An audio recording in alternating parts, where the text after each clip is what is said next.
Alright, what's up guys? My name is Zach and today I'm driving a 2001 Toyota MR2. Behind me is a 1.8 liter inline 4 and down below is a 5-speed manual transmission.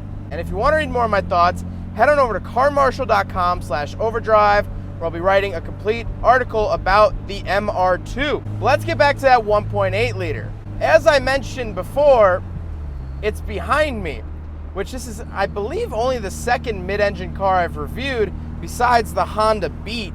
The engine is known as a 1ZZ. For those of you guys who really appreciate knowing and learning engine codes, it is a 1ZZ. And what's really cool about it is that when I'm driving, you get all these great noises from right behind your ear. Like normally, yeah, you hear the exhaust pipe behind you, but I'm also getting induction noises, like just engine grumble as opposed to only exhaust behind me. It's a really engaging engine and it's a really engaging experience because I really feel like I'm part of it. Real easy to rev match. Oh, it does sound good, especially for a 1.8.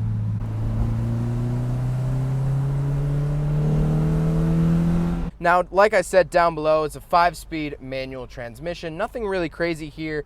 Some MR2s from this generation did come with sequential transmissions. This is not that. This is just a standard 5-speed, and I really like that. One thing about the trans is that it feels like it has really short gearing. I've noticed I've revved it through almost every gear. I'm chilling up in 5th gear right now doing 50.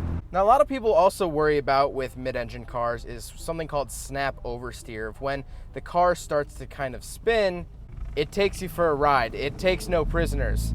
That really hasn't been the case with this generation.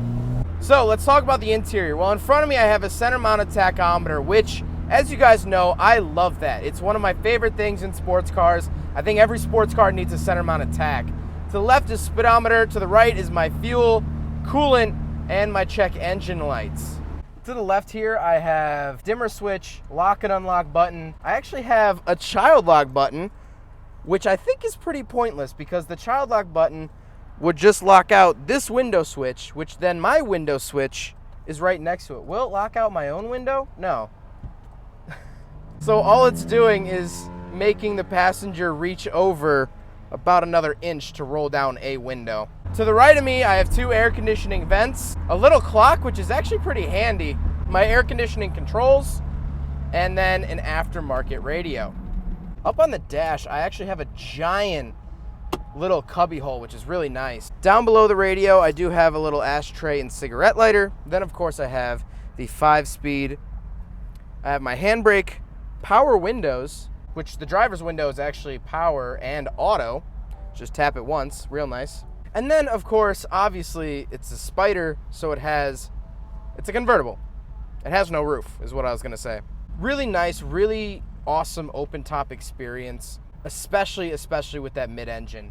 Like I said, you get all those great noises coming into the cabin, which is just super cool.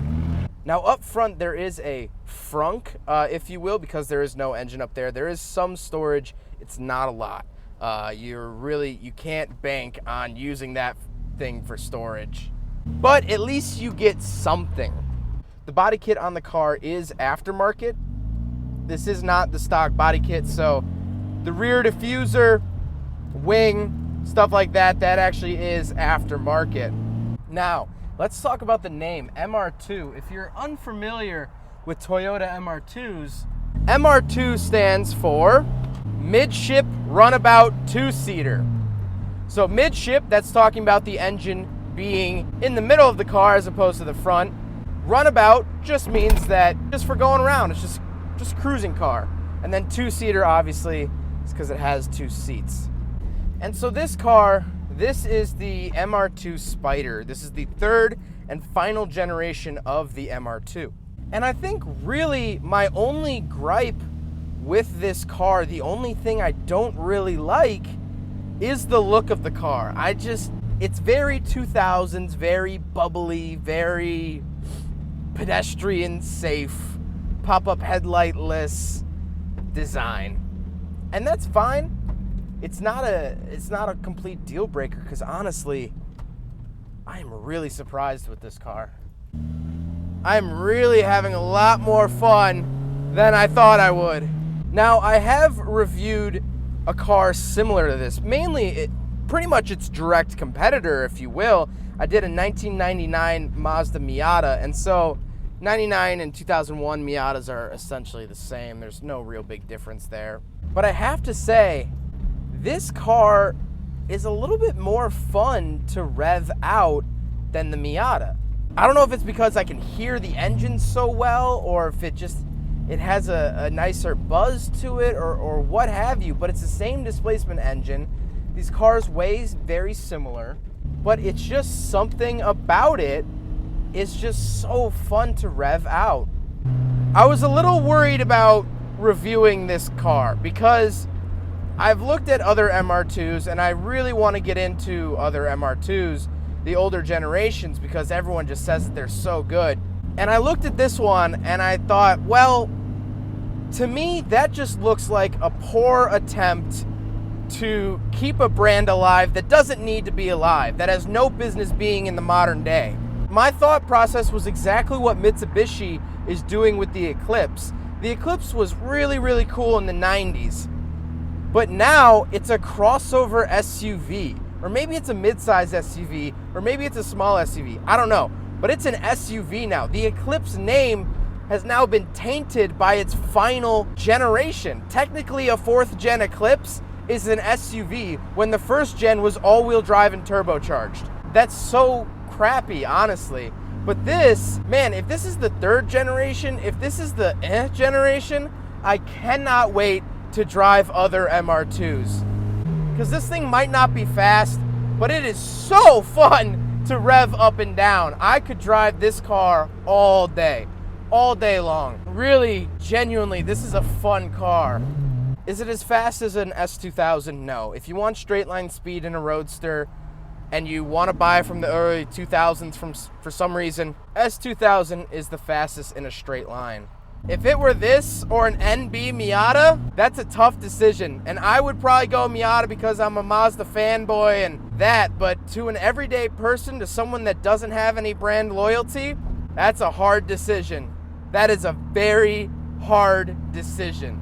Well, I hope you guys enjoyed the video. I hope you guys learned something about the 2001 Toyota MR2. If you want to read more of my thoughts, head on over to carmarshall.com/overdrive.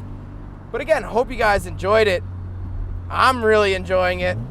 But don't forget to rate the video, comment on the video, and subscribe if you really liked it. Take care, guys. There goes a sight from my soul.